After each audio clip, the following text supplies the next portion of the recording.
My son's commanding officer beat him and the base as a concerned father. The colonel said, "Your son is a liar. I have 40 witnesses. Get out before I have you arrested." I said, "You have 15 minutes to confess the truth." He called security.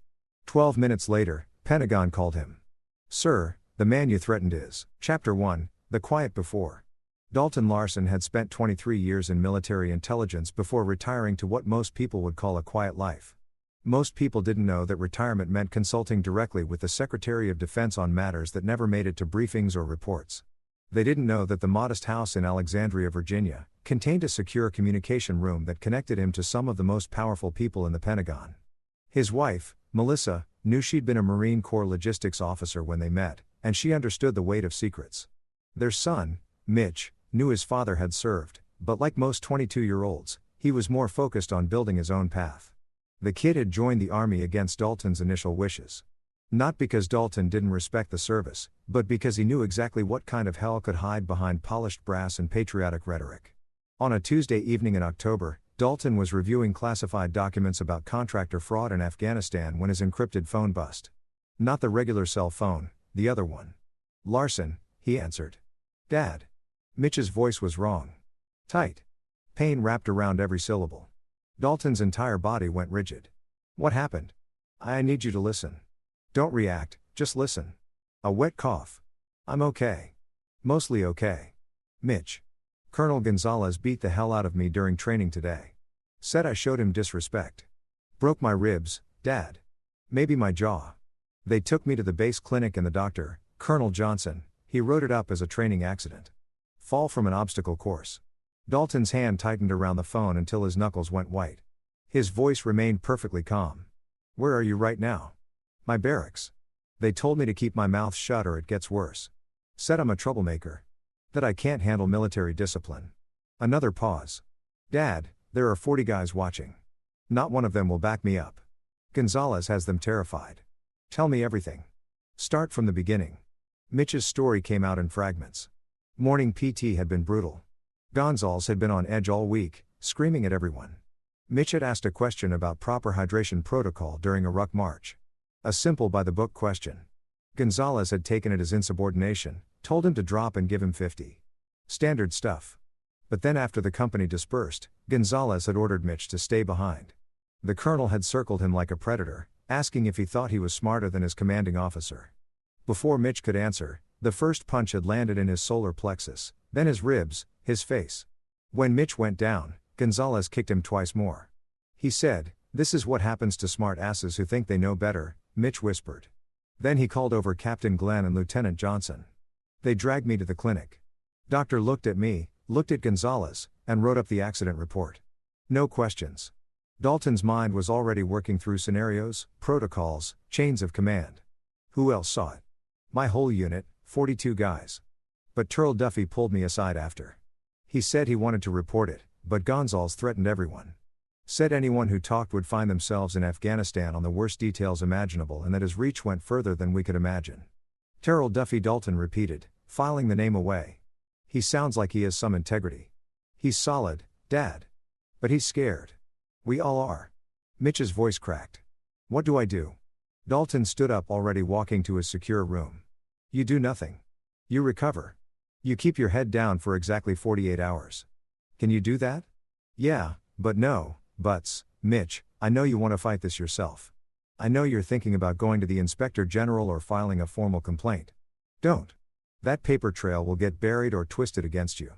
Trust me on this. What are you going to do? Dalton unlocked the secure room, his fingers already pulling up files on his computer. I'm going to remind some people that there are still consequences in this world. I'll call you in 2 days. Stay safe. After hanging up, Dalton sat in silence for exactly 60 seconds. It was an old habit from his intelligence days. 60 seconds to let rage pass, to let emotion drain away, to let the calculating, ruthless part of his mind take control. Then he went to work. Chapter 2, Building the Arsenal. By Wednesday morning, Dalton had read Colonel Charles Gonzalez's entire military file. It wasn't the official file that was sanitized garbage meant for promotion boards. This was the real file, the one that intelligence kept on everyone above a certain rank. The one that listed every allegation, every whisper complaint, every suspicious incident that never quite made it to official channels. Gonzalez was a cancer. 3 separate incidents at previous postings involving excessive force. 2 formal complaints that had been withdrawn after the complainants were suddenly reassigned to career-ending positions. A pattern of behavior that screamed abuse of power, protected by a network of officers who either feared him or benefited from his brutality. The file also showed Gonzalez's protectors, Captain Juan Glenn, his executive officer and loyal enforcer. Lieutenant Colonel Orville Johnson, the base medical officer who'd been covering for Gonzalez for 6 years. Both had their own buried skeletons. Melissa appeared in the doorway with coffee. She learned long ago not to ask questions about the secure room. How bad? Bad enough. Dalton took the coffee, kissed her cheek. He put his hands on her son. Her expression didn't change, but her eyes went cold. Melissa Larson had commanded supply convoys through hostile territory in Iraq. She'd lost friends to IEDs and ambushes. She knew exactly what kind of evil could wear a uniform. "What do you need from me?" she asked. "Keep things normal here. If I'm not back in 3 days, call Douglas Flowers at the Pentagon." His direct line.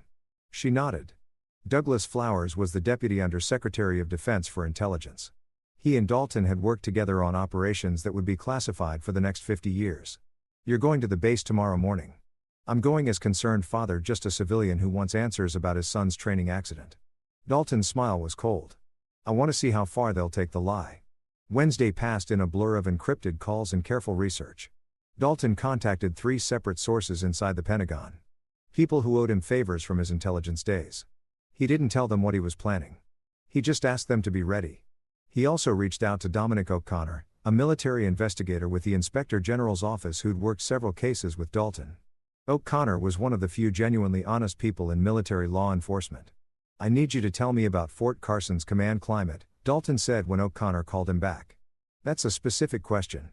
You're looking at someone." "Colonel Charles Gonzalez, training commander." A long pause. "Jesus, Dalton. What's your interest?" "Personal. Very personal." "Then you should know that Gonzalez is untouchable. 3-star general named Berman thinks he walks on water.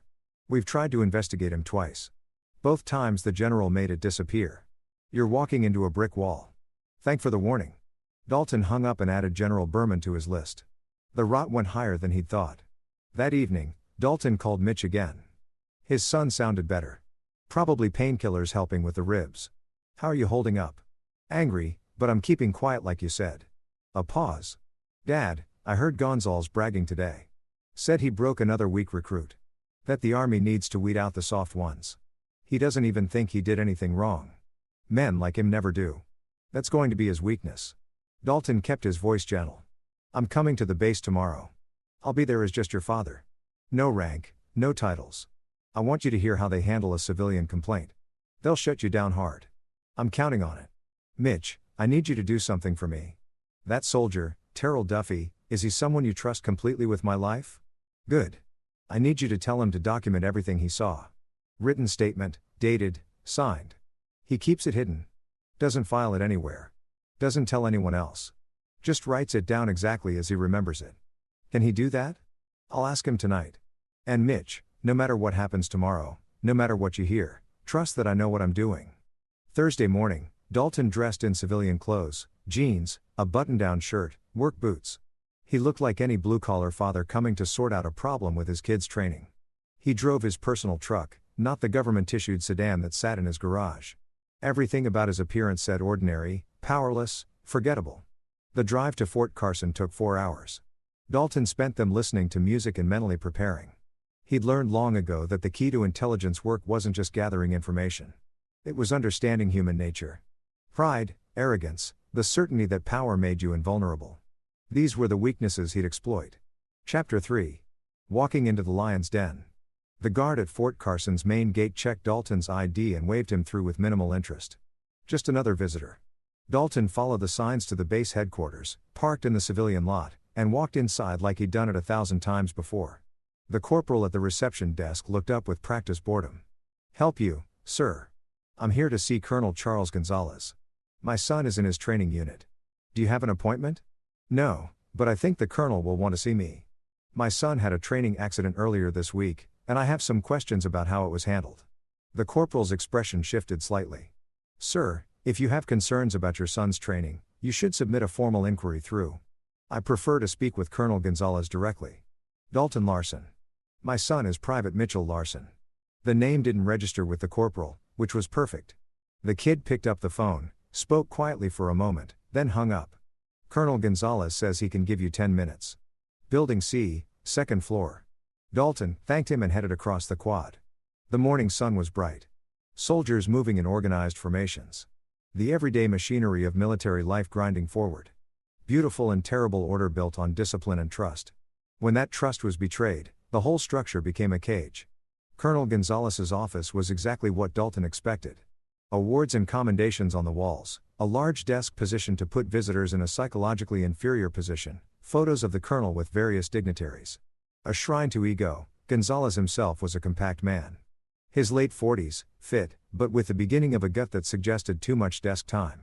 His handshake was unnecessarily firm, his smile manufactured. Mr. Larson, I understand you have concerns about your son. I do. Dalton sat without being invited. A subtle power play. Mitch called me Tuesday night. Said he'd been beaten by you during training and that the incident was covered up as an accident. Gonzalez's smile never wavered. Your son is confused, Mr. Larson. Private Larson had an unfortunate fall during obstacle course training. He was treated by our medical staff and cleared to return to duty. If he told you something different, I'm afraid he's either misremembering due to his injuries or he's fabricating a story to avoid responsibility for his own clumsiness.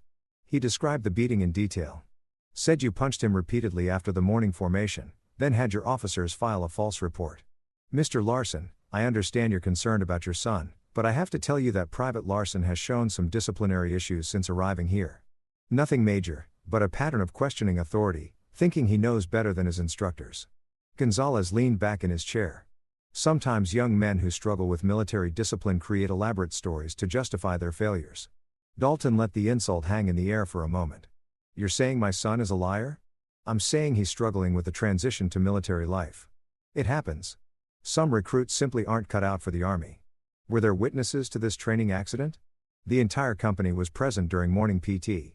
I have 42 soldiers who can confirm that Private Larson fell during the obstacle course.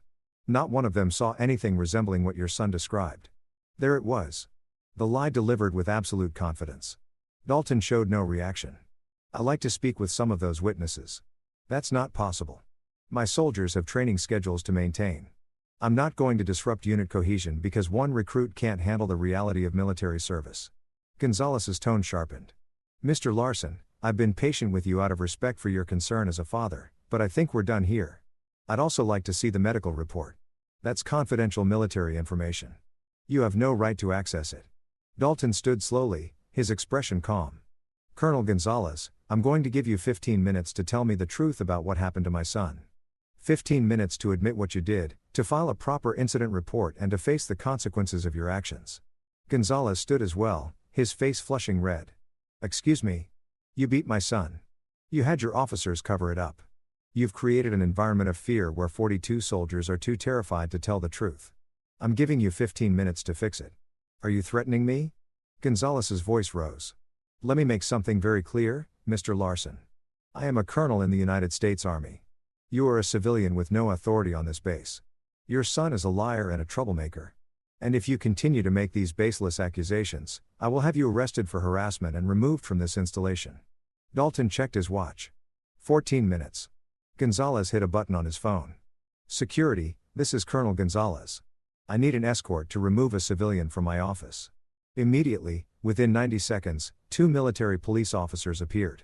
Dalton recognized the sergeant, Bud Robertson, according to his name tape. A career MP probably seen 100 difficult situations. This man is making threatening statements, Gonzalez said. I want him escorted off the base and barred from re-entry. Robertson looked uncomfortable but professional. Sir, if you'll come with us, please. Dalton didn't move. 13 minutes, Colonel, remove him. Now, Robertson stepped forward. Sir, I don't want to make this difficult. It won't be difficult, Dalton said quietly. He turned to face Gonzalez directly. I'm going to wait outside this building. 12 minutes from now, the truth about what you've done is going to come crashing down on you. You have that long to get ahead of it. Get him out of here. Robertson and his partner guided Dalton out of the office, down the stairs, and toward the parking lot. They weren't rough, just firm. Robertson said quietly. Sir, I don't know what this is about, but you need to let it go. Colonel Gonzalez doesn't tolerate challenges to his authority. I know exactly what kind of man Colonel Gonzalez is, Dalton replied. That's why I'm here. They left him at his truck with a warning not to return to the building. Dalton leaned against the hood, checking his watch. 9 minutes. Chapter 4, The Countdown. Inside the headquarters building, Colonel Gonzalez paced his office, still furious. Captain Juan Glenn stood near the door, having arrived moments after the civilian was removed. Who the hell was that? Glenn asked. Some nobody, Private Larson's father. Gonzalez dropped into his chair. Came in here making insane accusations. Said I beat his son, though we covered it up. Glenn's expression tightened. What did you tell him? The truth. That his son fell during training, that we have 42 witnesses, and that if he continues harassing us, he'll face legal consequences. Gonzalez waved dismissively. Another desperate parent who can't accept that their precious child isn't special. He seemed pretty confident for someone making baseless accusations. They always are. These people watch too many movies, think they can come onto a military base and demand answers like they're entitled to them. Gonzalez pulled up his email. I'm going to file a report with the Provost Marshal's office. Create a record of his harassment in case he tries to escalate. Outside, Dalton watched the second hand sweep around his watch face. 7 minutes. He'd spent his entire intelligence career understanding timing, knowing when to push, when to wait, when to let someone hang themselves with their own arrogance. Gonzalez was following the script perfectly, dismissing a civilian complaint, hiding behind military authority, confident that his position made him untouchable. 5 minutes, a text message appeared on Dalton's phone. From Douglas Flowers, ready on your signal. Dalton replied, 3 minutes. Inside the Pentagon, Flowers sat in his office reviewing the package Dalton had sent him the previous day. Everything documented, everything verified. Gonzalez's history, Johnson's complicity, the pattern of abuse that had been buried under official silence, and most importantly, the evidence that this wasn't an isolated incident, but part of a systemic failure in command accountability. Flowers had been waiting for someone like Dalton to bring him something like this. The Department of Defense had been hemorrhaging credibility over abuse scandals, and the Secretary had made it clear that the next verifiable case would result in immediate public consequences. No more quiet reassignments. No more protecting bad officers. 3 minutes. Gonzalez was typing an email to General Berman complaining about the civilian intrusion when his desk phone rang. Internal line unfamiliar extension. Colonel Gonzalez. Colonel, this is Sergeant Robertson, Northern Mariana Islands duty desk. The civilian we removed from your office. Do you want us to file formal trespassing charges? No, just keep him off the base. If he returns, then we'll pursue charges. Gonzalez hung up, satisfied. The situation was contained. 2 minutes. Dalton's phone buzzed. A text from Mitch. Turl wrote everything down. Says he's ready to testify if you need him. Another text, this one from Melissa. Whatever you're doing, I trust you. Come home safe. 1 minute. Dalton walked away from his truck, moving to a bench with a clear view of the headquarters building. The autumn air was crisp, leaves turning gold and red. A beautiful day, the kind of day that made you believe the world was fundamentally good, that justice existed, that monsters couldn't hide forever. 30 seconds inside Gonzalez's office. The colonel was reviewing duty rosters when his desk phone rang again. Different tone. This was an outside line. The caller ID showed a Pentagon prefix. He answered with practiced professionalism. Colonel Gonzalez. Colonel, this is Deputy Under-Secretary Flowers calling from the Office of the Secretary of Defense. We need to discuss Private Mitchell Larson's training incident from Tuesday. Gonzalez froze. The Pentagon didn't call about individual training accidents ever. Sir, I'm not sure I understand. Private Larson had a fall during obstacle course training. It's been documented. And stop talking, Colonel. Flowers's voice was ice. 12 minutes ago. A man named Dalton Larson visited your office. He gave you 15 minutes to tell the truth about what happened to his son. You chose to call security instead. Do you know who Dalton Larson is? Gonzalez's mouth went dry. A civilian, the private's father. Dalton Larson is a senior advisor to this office with top secret/SEC clearance and direct access to the Secretary of Defense. He spent 23 years in military intelligence with operational authority that exceeded yours by several orders of magnitude. When he retired, we kept him on retainer because his expertise is invaluable to national security. The room seemed to tilt. Gonzalez gripped his desk. More importantly, Flowers continued, he's a father whose son was beaten by a commanding officer and then had that assault covered up by corrupt medical personnel. You have exactly 60 seconds to tell me why I shouldn't have you arrested immediately. Chapter 5. The walls close in. Gonzalez's mind raced through possibilities, excuses, escape routes. His instinct was to deny everything, to rely on the same protection that had shielded him for years. Sir, I don't know what Mr. Larson told you, but Private Wilson had an accident during. I'm going to stop you there, Flowers interrupted. Before you commit yourself to that lie, I want you to know what we have. We have Private Larson's medical records showing injuries inconsistent with a fall, specifically knuckle pattern, bruising, and defensive wounds. We have a sworn statement from a witness who saw you beat Private Larson. We have your service record showing 3 previous allegations of excessive force. We have Lieutenant Colonel Johnson's falsified medical report. And we have a pattern of command climate issues at Fort Carson that suggests systematic abuse being covered up at multiple levels. Gonzalez felt his chest constrict. Sir, I am not finished. In approximately 90 seconds, I'm going to conference in the base commander, the Inspector General, and JAG. They're going to place you under immediate investigation. Your command authority will be suspended. Every soldier in your unit will be interviewed separately. Every report you filed in the last year will be audited. Do you understand what's happening? Yes, sir. Gonzalez's voice was barely a whisper. Then I'm going to ask you one question, and your answer will determine whether you spend the rest of your life in prison or merely lose your career and pension. Did you physically assault Private Mitchell Larson on Tuesday morning? The silence stretched for 5 eternal seconds. Yes, sir, I did. Outside, Dalton saw the exact moment it happened. Through the second-floor window, he could see Gonzalez slump in his chair, head in hands. The colonel's entire world was collapsing, and it had taken exactly 12 minutes from the time he called security. Dalton's phone buzzed. Flowers, he confessed. Moving to Phase 2. Phase 2 was where things got interesting. Inside the office, Gonzalez was still on the phone when Captain Glenn burst through the door. Colonel, I just had a call from the Provost Marshal. They're sending investigators. Gonzalez held up a hand to silence him, still listening to Flowers. You will remain in your office, Flowers was saying. You will not contact Lieutenant Colonel Johnson, Captain Glenn, or any other officer involved in this cover-up. You will not access any files or computers. You will not leave the base. Investigators will arrive within 2 hours to take your formal statement. Is this clear? Yes, sir. Put me on speaker. Gonzalez pressed the button. Glenn's face had gone pale. This is Deputy Under-Secretary Flowers speaking to everyone in that office. As of this moment, Colonel Gonzalez has been relieved of command authority pending investigation. Captain Glenn, you are ordered to report to the base legal office immediately. Do not discuss this case with anyone. Do not attempt to contact witnesses or alter any documents. Failure to comply will result in criminal charges. Acknowledge. Glenn's voice shook. Understood, sir. You have destroyed the trust that is fundamental to military service. You have betrayed the soldiers under your command, and you have learned the hardest lesson there is. That rank does not make you invulnerable and that eventually someone more powerful will hold you accountable. Flowers paused. Mr. Larson is still on that base. If anything happens to him or his son, if they experience even the slightest retaliation, I will personally ensure that every officer involved spends the maximum time in Leavenworth. Get out of my army. The line went dead. Gonzalez sat in his chair, stunned. Everything he'd built. 24 years of service, his reputation, his authority. Gone in 12 minutes because he'd underestimated a civilian in jeans and work boots. Glenn stood frozen. What do we do? Nothing. There's nothing we can do. Gonzalez looked up and for the first time in years, he looked genuinely afraid.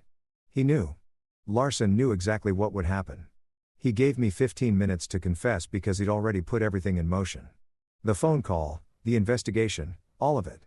He set a timer and watched me walk into it. Who is he? Someone we should never have with. Chapter 6. The reckoning spreads. Within the hour, the base was in controlled chaos. Military investigators from the Inspector General's office arrived with sealed orders. The base commander, a 2-star general, made an emergency call to the Pentagon and emerged from his office looking shaken. Every soldier in Gonzalez's training company was separated and interviewed individually. Dalton remained on the base, now with official authorization. The Provost Marshal himself apologized for the earlier removal, explaining that he hadn't been briefed on the situation.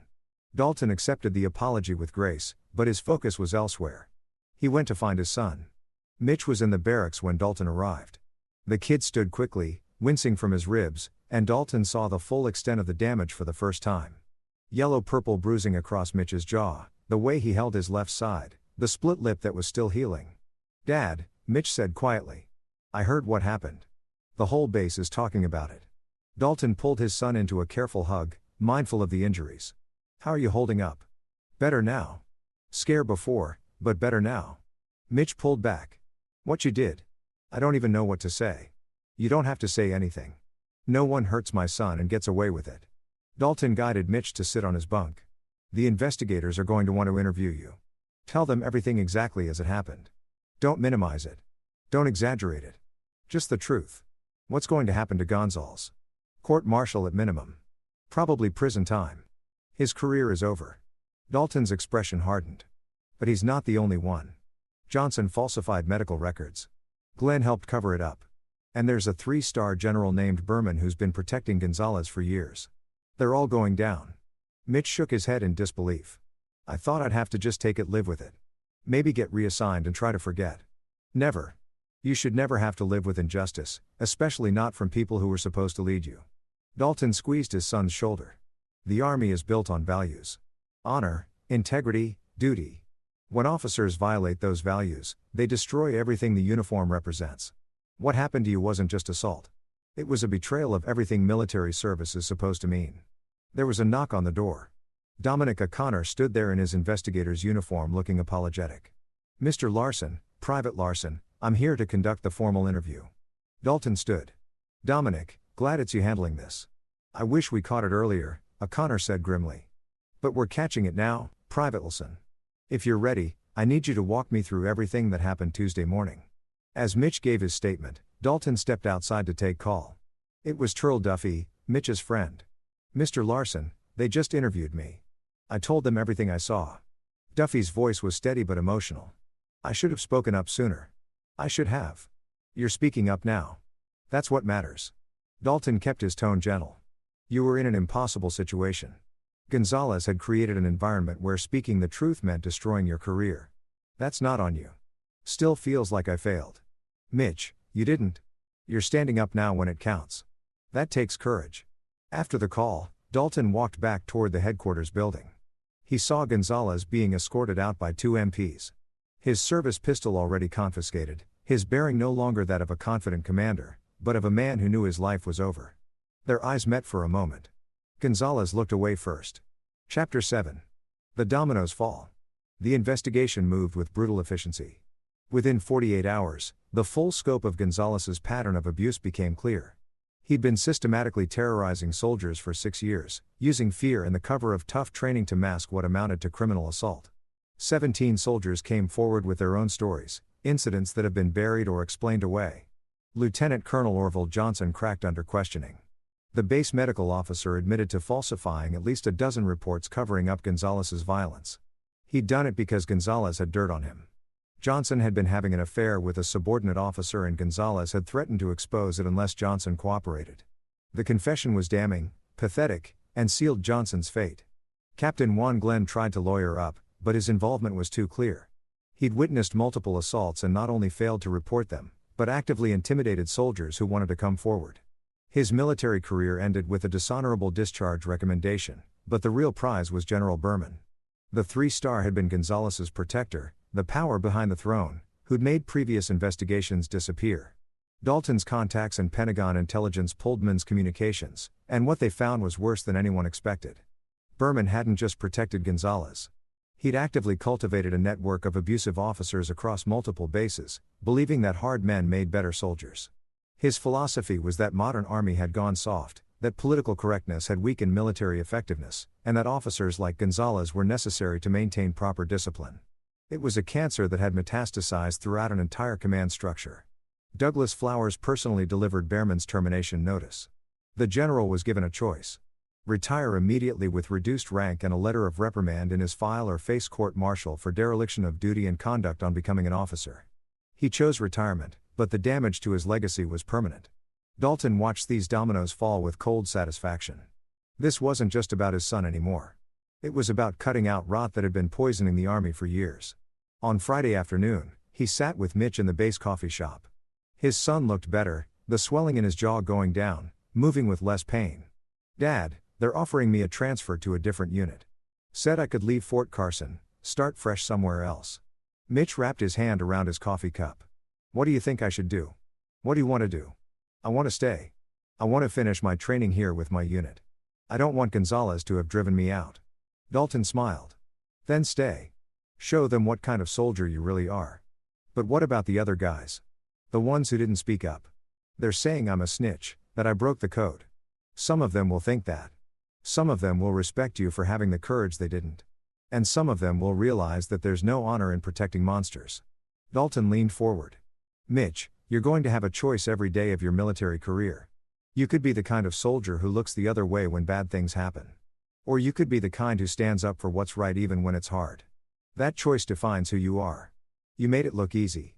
It wasn't easy. It was necessary. There's a difference. Dalton's expression softened. I had resources most people don't have. I had connections, experience, authority. Most soldiers in your position wouldn't be able to do what I did. That's why the system has to work. So that people without power can still get justice. Did the system work this time? Yes, because I forced it to. But that's the problem. It shouldn't require someone like me to make the system function. It should work on its own. Dalton sighed. That's what we're trying to fix now. New policies, better oversight, protections for whistleblowers. It won't be perfect, but it'll be better than what you went through. Chapter 8. The Trial. 6 months later, Dalton sat in the courtroom at Fort Leavenworth for Gonzalez's court-martial. The proceeding was open to the public, a deliberate choice by the Judge Advocate General's office to demonstrate transparency. Gonzalez sat at the defense table looking smaller than Dalton remembered. Prison time awaiting trial had aged him, stripped away the arrogant bearing. He was facing 12 charges. Assault, battery, conduct on becoming an officer, dereliction of duty, falsifying official documents, and witness intimidation. The prosecution was methodical and devastating. They presented Mitch's testimony, Terrell Duffy's eyewitness account, medical evidence, and statement from 16 other soldiers Gonzalez had abused. They showed the pattern of behavior, the cover-ups, the systematic betrayal of trust. Gonzalez's defense attorney tried to argue that his client had been enforcing legitimate military discipline, that soldiers today were too soft, that a certain level of physical confrontation was normal in training environments. The argument fell flat. This wasn't discipline. It was sadism with a uniform. Dalton testified as well, not about the incident itself, but about his investigation and what he'd found. He kept his testimony factual, clinical, devastating. He detailed how he'd built the case, contacted the Pentagon, and given Gonzalez the chance to come clean. He described the colonel's arrogance, his certainty that rank made him untouchable. Did you intend for this case to go public? The prosecutor asked. Absolutely, Dalton replied. Not for revenge, but for accountability. If we'd handled this quietly with a simple reassignment and a sealed file, the message would have been that officers who abuse their power can still walk away. I wanted every soldier in the Army to know that there are consequences, that the system can work, that speaking up matters. The verdict came after 3 days of deliberation. Guilty on all counts. Sentencing was harsh. Gonzalez received 8 years in military prison, dishonorable discharge, loss of all rank and benefits. He'd entered the Army as an idealistic lieutenant and left it as a convicted felon in his 50s with no pension, no prospects, and a criminal record that would follow him forever. Johnson got 4 years and a dishonorable discharge. Glenn got 2 years and was stripped of his commission. General Berman wasn't prosecuted criminally, but his retirement was at reduced rank, his legacy destroyed. He'd been mentioned by name in the Secretary of Defense's public statement about the case, identified as a failed leader who'd enabled abuse through neglect and misguided loyalty. After the sentencing, Dalton met Mitch outside the courthouse. His son was in dress uniform now, a specialist's rank on his shoulders. He'd finished his training, excelled in his follow-on schooling, and was about to deploy with a Ranger unit. It's really over, Mitch said. This part is, but the work continues. Dalton looked at his son with pride. You're going to see a lot in your career. Good leaders and bad ones, systems that work and systems that fail. Remember this. Remember that one person standing up can change everything. I will. And Dad. Mitch's voice was thick with emotion. Thank you for believing me, for fighting for me. Always, son. Always. Chapter 9. Aftermath and Legacy. 1 year after Gonzalez's conviction, Dalton sat in a Pentagon briefing room with Douglas Flowers and a team of military reform advocates. They were presenting a new training initiative based on the Larson case, mandatory reporting systems, independent investigations for all abuse allegations, protections against retaliation, and a complete overhaul of how command climate was assessed. The Larson case became a turning point, Flowers told the assembled officers. Not because of the abuse itself. Tragically, we've had too many of those. But because it demonstrated that transparency and accountability could work, that we could excise rot without destroying the institution. Dalton listened, but didn't speak. This wasn't his show anymore. He'd done what he needed to do. Protected his son, exposed corruption, forced the system to work. Now, it was up to others to make sure the changes stuck. After the briefing, he drove home to Alexandria. Melissa was in the kitchen making dinner. The smell of garlic and herbs filling the house. She kissed him when he walked in. How was it? Productive. They're actually listening. Dalton loosened his tie. Maybe something good comes out of all this. It already has. Mitch called earlier. His unit commander praised him in front of the whole company. Said he was the kind of soldier the army needed. Someone with both courage and integrity. Dalton smiled. That was worth more than any medal or accommodation. That evening, he sat in his study going through emails when one caught his attention. It was from Terrell Duffy, now a sergeant and working as a military instructor himself. Mr. Larson, I wanted you to know that I tell your son's story to every class I teach. Not the whole thing, but the important parts. That speaking up matters. That one person can make a difference. That rank doesn't make someone right. Some of the instructors don't like it. They think I'm undermining the chain of command. But the students get it. They understand that real leadership means protecting the people who serve under you, not abusing them. Thank you for showing us what that looks like, Terrell. Dalton read the email twice, then forwarded it to Mitch with a simple message. You started something important. Proud of you. 3 years later, Dalton was invited to speak at West Point's Ethics Symposium. He stood in front of 300 future officers and told them the story of what happened when his son was beaten by a colonel who thought he was untouchable. Leadership isn't about rank or authority. Dalton told them it's about character. It's about doing the right thing even when it's hard, even when it costs you something, even when everyone around you is choosing the easy path of looking the other way. He paused, looking at the young faces staring back at him. Some of you will face situations like the one my son faced. You'll see abuse, corruption, or incompetence, and you'll have to decide whether to speak up or stay silent. I can't tell you what to do in those moments. But I can tell you this, the measure of a leader isn't how they act when everyone is watching. It's how they act when no one is watching. When the only thing holding them accountable is their own conscience. After the speech, a young cadet approached him. Sir, what you did for your son using your connections, your power. That's not something most people can do. What about soldiers who don't have a father in the Pentagon? It was a good question, an honest question. You're right, Dalton acknowledged. Most people don't have the resources I had. That's exactly why we changed the system. Now, there are independent investigators, protected reporting channels, and policies against retaliation. It's not perfect, but it's better than it was. But what if the system fails them? Then they do what my son did. They document everything. They find one person they can trust and they refuse to be silenced. Sometimes speaking up destroys your career. Sometimes it gets you ostracized or punished. But the alternative, staying silent while people in power abuse that power that destroys your soul. The cadet nodded slowly. Thank you, sir. As Dalton drove back to Washington, he thought about that question. The system was better now, but it wasn't perfect. There would be other Gonzalez out there, other corrupt officers, other soldiers who needed someone to fight for them. But there would also be more people like Mitch, like Terrell, like the thousands of soldiers who learned from this case that accountability mattered. That evening, Dalton had dinner with Mitch, who was on leave between deployments. His son had been promoted to staff sergeant, had earned a combat infantry badge, and was being recommended for officer candidate school. I got the OCS acceptance, Mitch said over dinner. I'll be commissioning as a second lieutenant next year. How do you feel about that? Excited, nervous, determined to be the kind of officer I wish I'd had from the beginning. Mitch paused. I've been thinking a lot about leadership, about what it means to be responsible for other people's lives and careers. And what have you concluded? That the only thing that matters is whether the people under your command can trust you, not fear you, trust that you'll make good decisions, that you'll listen when they have concerns, that you'll protect them from injustice even if it costs you something. Mitch met his father's eyes. You taught me that not with words, but by showing me what it looked like. Dalton felt a lump in his throat. You're going to be a great officer, Mitch.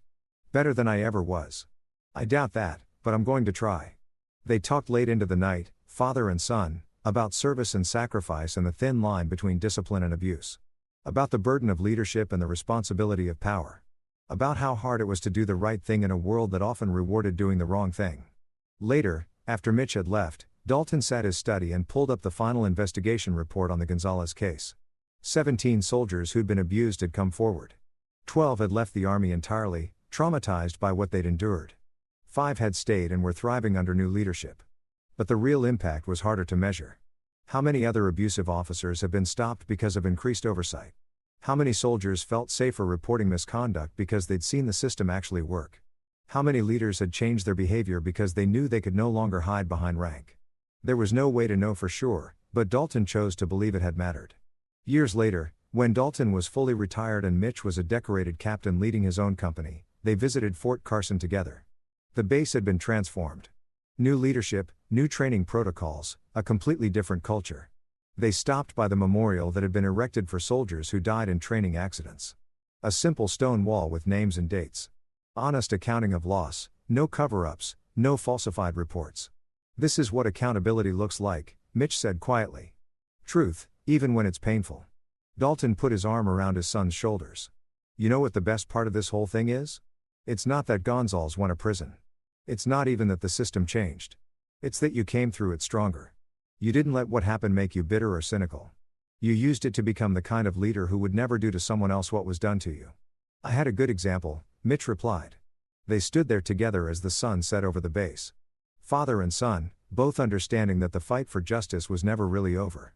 There would always be people who abused power, who covered up crimes, who thought rank made them invulnerable. But there would also always be people who stood up to them. People who refused to be silenced. People who believed that doing the right thing mattered even when it was hard. And sometimes, just sometimes, those people won. Epilogue. Colonel Charles Gonzalez was released from military prison after serving 6 years of his 8-year sentence. He moved to a small town in Montana, worked as a night shift security guard, and died alone in his apartment at age 67. His obituary made no mention of his military service. Lieutenant Colonel Orville Johnson lost his medical license and spent his prison sentence working in the facility library. After release, he worked as a medical billing clerk. He never practiced medicine again. Captain Juan Glenn was dishonorably discharged and struggled to find work. He eventually started a small business that failed within 2 years. He declared bankruptcy at age 45. General Barman's name was quietly removed from a building at the Command and General Staff College. He gave no interviews, wrote no memoirs, and lived in obscurity until his death at 72. Staff Sergeant Terrell Duffy commissioned as an officer and eventually rose to the rank of major. He became an advocate for military ethics and spoke openly about the importance of protecting soldiers from abusive leadership. Captain Mitchell Larson served with distinction for 15 years before transitioning to the private sector. He remained close with his father and often spoke publicly about the importance of accountability and leadership. Dalton Larson continued consulting for the Department of Defense until his final retirement at age 65. He and Melissa traveled extensively, spent time with grandchildren, and lived quietly in Alexandria. He gave occasional speeches on ethics and leadership, but mostly preferred to let his actions speak for themselves. The reforms implemented after the Larson case became standard protocol across all military branches. While abuse still occurred, the rate of successful prosecutions increased by 340% and anonymous reporting led to earlier interventions before patterns of abuse could become entrenched. Not everyone was saved. Not every injustice was corrected. But the system was better than it had been. And that had to be enough. Because in the end, justice isn't about perfect outcomes. It's about people choosing to do the right thing even when it's hard. Even when they could get away with doing nothing, even when the easier path is to look the other way. Dalton Larson looked at his son beaten and bloodied and chose to fight. That choice changed everything.